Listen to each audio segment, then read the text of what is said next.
et bienvenue dans Chuck Actu, le journal où l'actualité n'est pas exagérée, elle est juste racontée telle qu'elle.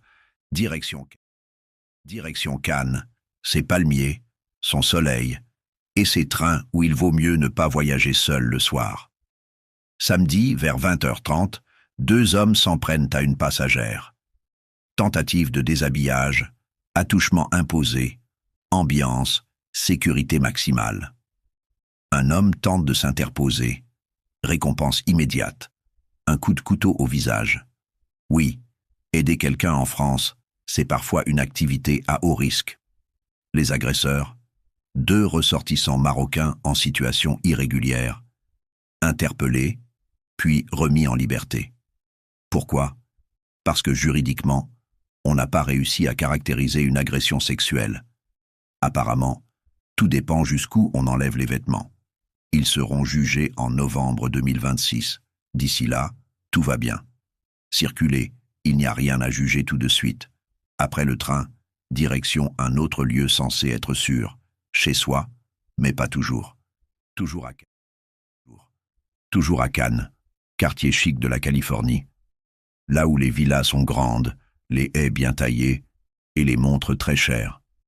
Deux individus cagoulés entrent chez un couple. Pas d'armes, pas de violence. Juste une demande très polie. Les bijoux et les montres, s'il vous plaît.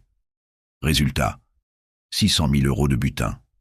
Les victimes, une femme de 69 ans et son compagnon. Pas blessés physiquement, mais psychologiquement. Le coffre-fort intérieur a pris un gros coup. Les voleurs repartent tranquillement en voiture. Pour l'instant, pas d'interpellation.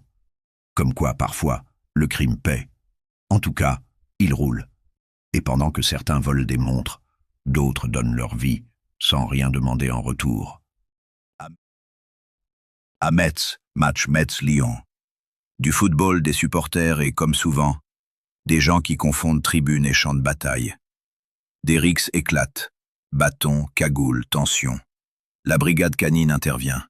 Dino, berger malinois, 5 ans, entre au contact. 2 fois, sans recevoir de coups. Puis il s'effondre. Malaise cardiaque présumé. Dino est mort en service. Pour ses collègues, ce n'est pas un chien. C'est un partenaire, un binôme, un collègue à 4 pattes. C'est l'un de nous qui est parti. Et pendant que certains joueront encore les hooligans au prochain match, Dino, lui, ne rentrera plus à la niche. On agresse dans les trains. On vole pour 600 000 € sans armes. Et ceux qui protègent paient parfois le prix ultime. Tout ça dans un pays où l'on vous dira que la situation est sous contrôle. Si ce journal vous a fait sourire jaune, c'est normal. C'était Chuck Actu, là où l'actualité est déjà une satire. À très vite, malheureusement.